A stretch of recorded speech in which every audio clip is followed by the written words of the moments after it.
Bismillahirrahmanirrahim. Assalamualaikum warahmatullahi wabarakatuh. Rabbi shrah li sadri wa yassir li amri wahlul 'uqdatam min lisani yafqahu qawli. Baik sahabat muslimah sekalian yang dirahmati Allah Subhanahu wa taala, sesuai dengan yang telah disebutkan di podcast sebelumnya, dalam podcast ini kita akan membahas beberapa bab dalam kitab Thaharah. Di antaranya yakni bab air, bab hadas dan najis, bab istinja, dan bab mandi. Lantas, apa itu yang dimaksud dengan thaharah? At-thaharatu lughatan atau at-thaharatu menurut bahasa artinya adalah bersih. Sedangkan menurut istilah berarti bersih dari hadas dan najis. Seperti yang telah disebutkan di dalam ayat Al-Qur'anul Karim, A'udzu billahi minasyaitonir rajim. Bismillahirrahmanirrahim. Innallaha yuhibbut tawwabina wa yuhibbul mutatahhirin. Shadaqallahul adzim.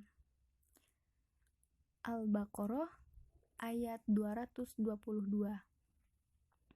yang artinya, sesungguhnya Allah menyukai orang-orang yang bertaubat dan menyukai orang-orang yang mensucikan diri.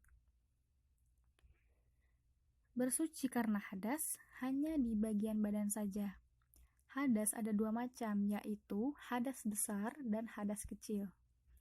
Menghilangkan hadas besar dengan mandi atau tayamum dan menghilangkan hadas kecil dengan wudhu atau tayamum. Sedangkan bersuci dari najis berlaku pada badan, pakaian, dan tempat. Cara menghilangkannya harus dicuci dengan air suci dan mensucikan. Baik sahabat muslimah sekalian yang dirahmati Allah Subhanahu wa taala, kita sebagai muslim wajib untuk mengetahui thaharah merupakan masalah yang sangat penting dalam agama dan merupakan pangkal pokok dari ibadat yang menjadi penyongsong bagi manusia dalam menghubungkan diri dengan Tuhan. Salat tiada sah bila tidak dengan thaharah. Dr. Haji Muhammad Rifai dalam kitab Al-Fiqhul Islami disebutkan sesuai dengan sabda Nabi Sallallahu Alaihi Wasallam, La yuqbalullahu sholatan bighairi tahurin, rawahu Muslim. Yang artinya, Allah tidak menerima ibadah sholat tanpa bersuci. Sahabat muslimah sekalian, maka dari itu, sebelum kita melaksanakan ibadah sholat, baik laki-laki maupun perempuan, wajib hukumnya untuk bersuci terlebih dahulu. Umumnya kita bersuci dengan air. Lalu sahabat muslimah sekalian, bab yang akan kita bahas pertama adalah babul ma atau bab air. Air adalah alat yang terpenting untuk bersuci. Ditinjau dari sumber hukumnya, air dapat dibagi menjadi 4 macam.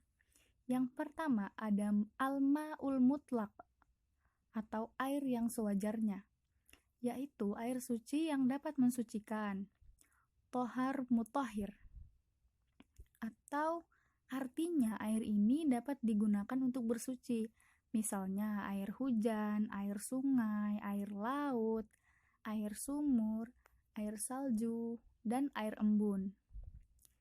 Lalu yang kedua ada al-ma'ul makruh atau air makruh, yaitu air yang suci dan dapat mensucikan tetapi makruh digunakannya, seperti al-ma'ul musyammas atau air yang dipanaskan dengan matahari di dalam tempat yang terbuat dari logam, dan ini yang dibuat bukan dari emas atau perak ya. Jadi ini khusus di tempat yang terbuat dari logam dan terkena sinar matahari, itu airnya makruh. Lalu yang ketiga, ada air suci tetapi tidak dapat digunakan untuk bersuci, atau tahir ghairu mutahhir, yaitu air yang boleh diminum tetapi tidak sah untuk bersuci. Misalnya, air sedikit telah dipakai untuk bersuci walaupun tidak berubah sifatnya, air itu disebut mustakmal atau air mustakmal. Lalu ada juga air yang sudah terkena najis, itu disebut al-ma'ul mutanajis. Nah, air mutanajis apabila kurang dari 2 kullah maka tidak sah untuk bersuci. Tetapi apabila lebih dari 2 kullah dan tidak berubah sifatnya, bau, rupa, dan rasanya, maka sah untuk bersuci. Lalu sahabat muslimah sekalian, bab yang akan kita bahas selanjutnya adalah babul hadas wan najasah, atau bab hadas dan najis.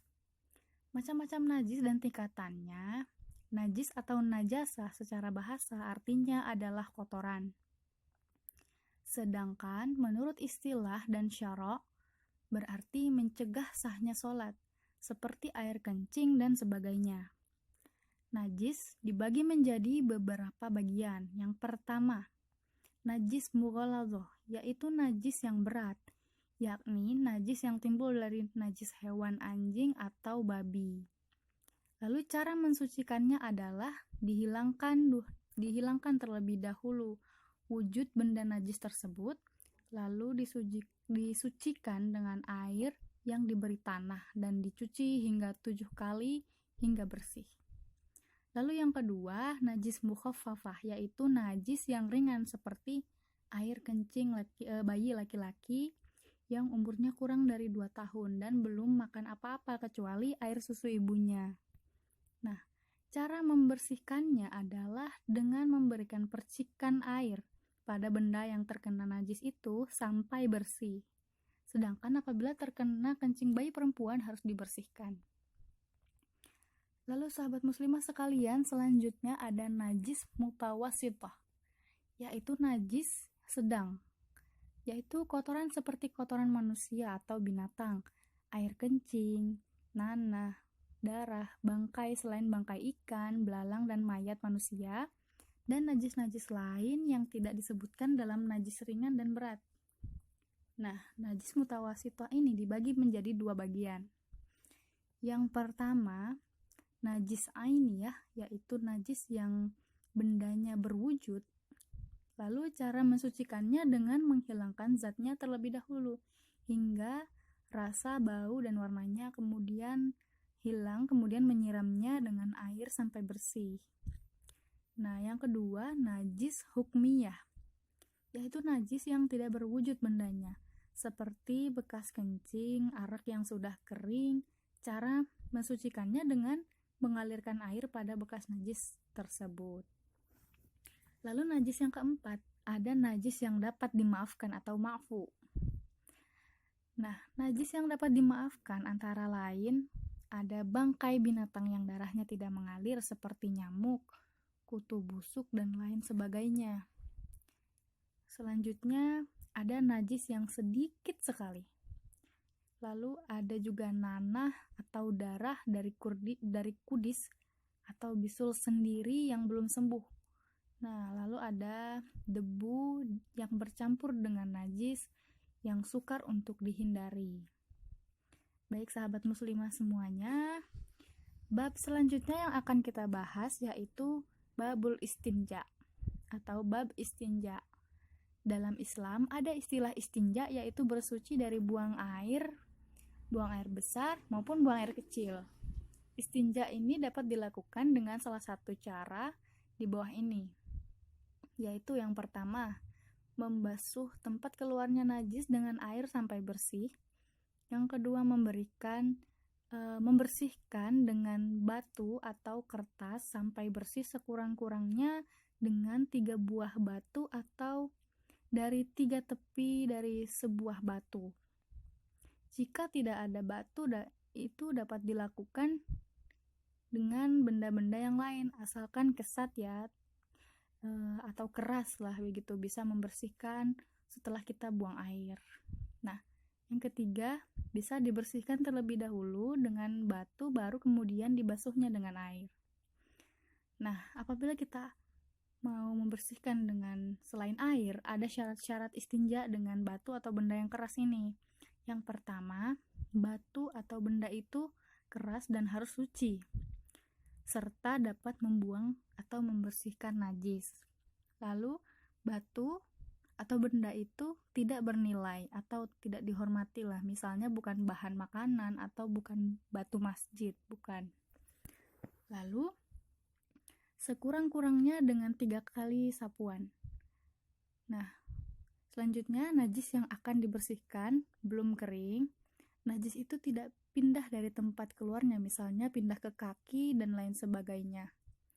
Najis itu belum tercampur dengan benda lain walaupun benda itu suci, misalnya tidak terpercik oleh air kepadanya. Lalu sahabat muslimah sekalian yang dirahmati Allah Subhanahu wa taala, bab selanjutnya yang akan kita bahas adalah babul ghusl atau bab mandi. Pengertian mandi menurut syara', mandi adalah meratakan air pada seluruh badan untuk membersihkan atau menghilangkan hadas besar. Sebagaimana kita ketahui bahwa sholat baru bisa sah apabila kita suci dari hadas besar maupun hadas kecil. Cara menghilangkan hadas besar yaitu dengan mandi wajib, yaitu membasuh seluruh tubuh mulai puncak kepala maksud kami ujung rambut hingga ujung kaki. Sebagaimana firman Allah di dalam surah An-Nisa ayat 43. A'udzu billahi minasyaitonir rajim. Bismillahirrahmanirrahim. Ya ayyuhalladzina amanu la taqrabus sholata wa antum sukara hatta ta'lamu ma taquluna wala junuban illa abiri sabilin hatta taghtasilu wa in kuntum marada aw ala safarin aw jaa ahadun minkum minal ghaid aw lamastumun nisaa falam tajidu ma'an fatayammamu sa'idan tayyiban famsahu biwujuhikum wa aydikum innallaha kana afuwan ghafura. Shadaqallahul azim. Yang artinya, wahai orang yang beriman, janganlah kamu mendekati sholat ketika kamu dalam keadaan mabuk, sampai kamu sadar apa yang kamu ucapkan, dan jangan pula kamu hampiri masjid ketika kamu dalam keadaan junub, kecuali sekedar melewati jalan saja sebelum kamu mandi junub. Adapun jika kamu sakit atau sedang dalam perjalanan atau sehabis buang air atau kamu telah menyentuh perempuan sedangkan kamu tidak mendapat air, maka bertayamumlah kamu dengan debu yang baik. Usaplah wajahmu dan tanganmu dengan debu itu. Sungguh Allah Maha Pemaaf, Maha Pengampun. Baik, sahabat muslimah sekalian yang dirahmati Allah Subhanahu wa taala, ada sebab-sebab yang mewajibkan mandi. Yang pertama, bersetubuh. Seperti yang disebutkan dalam hadis An Abi Hurairah radhiyallahu anhu qala Rasulullah sallallahu alaihi wasallam idza jalasa baina syu'abiha al-arba' thumma jahadaha faqad wajabal ghuslu muttafaqun alaih wa rawahu Muslim wa illam yanzil, yang artinya dari Abu Hurairah radhiyallahu anhu, ia berkata, Rasulullah shallallahu alaihi wasallam bersabda, apabila laki-laki duduk di antara wanita lalu melakukan hal itu, maka sungguh telah wajib mandi. Muttafaqun alaih, dan Muslim menambahkan, walaupun tidak keluar maninya. Lalu selanjutnya adalah keluarnya mani. Nah, sesuai dengan hadis Nabi Shallallahu Alaihi Wasallam, an Abi Sa'id Al-Khudri radhiyallahu anhu qala Rasulullah Shallallahu Alaihi Wasallam, al-ma'u minal ma'i, rawahu Muslim, waslahu fil Bukhari. Yang artinya dari Abu Sa'id Al-Khudri radhiyallahu anhu, ia berkata, Rasulullah Shallallahu alaihi wasallam bersabda, air itu dari air. Hadis riwayat Muslim dan asalnya dari Bukhari. Lalu selanjutnya sahabat Muslim sekalian, selanjutnya adalah meninggal atau mati. Seperti yang sudah dijelaskan dalam hadis juga, an Ibni Abbas radhiyallahu anhu, anna Nabiyya sallallahu alaihi wasallam qala fil ladzi saqata an rahilatihi famata ighsiluhu fi thawbaini, muttafaqun alaih. Yang artinya dari Ibnu Abbas radhiyallahu anhu, dia berkata bahwasannya Rasulullah shallallahu alaihi wasallam bersabda tentang orang meninggal lantaran jatuh dari kendaraannya. Maka mandikanlah dengan air dan bidara dan kafanilah dengan 2 kain. Hadis riwayat Bukhari dan Muslim. Yang selanjutnya bagi perempuan adalah haid atau datang bulan, yaitu keluarnya darah secara wajar dari rahim perempuan beberapa hari di setiap bulannya. Dalam hadis disebutkan, an Aisyah radhiyallahu anha, an Ummi Habibah binta Habshin, syakkat ila Rasulillah sallallahu alaihi wasallam ad-dama, faqala in kuthi qadaroma kanat fahbisuki haidatuki thumma irtasili fakanat tagtasilu likulli sholatin, rawahu Muslim. Yang artinya dari Aisyah radhiyallahu anha, ia berkata bahwasannya Ummu Habibah binti Jahshin mengadu kepada Rasulullah Shallallahu Alaihi Wasallam tentang darah. Maka Rasulullah Shallallahu Alaihi Wasallam bersabda, berhentilah dari sembahyang selama haidmu menghalangimu, kemudian mandi. Tapi Ummu Habibah mandi setiap akan sembahyang. Hadis riwayat Muslim. Baik, sahabat muslimah sekalian yang dirahmati Allah Subhanahu wa Ta'ala, masih ada 3 bab lagi pembahasan kita di dalam kitab Thaharah ini. Akan kita bahas di episode ketiga dan masih dalam kitab Thaharah. Bab selanjutnya yaitu akan kita bahas bab haid dan istihadah, lalu bab nifas, lalu bab wudu dan tayamum, bab mandi dan hukum junub. Baik, kita lanjutkan di podcast selanjutnya.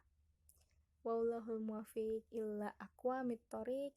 Assalamualaikum warahmatullahi wabarakatuh.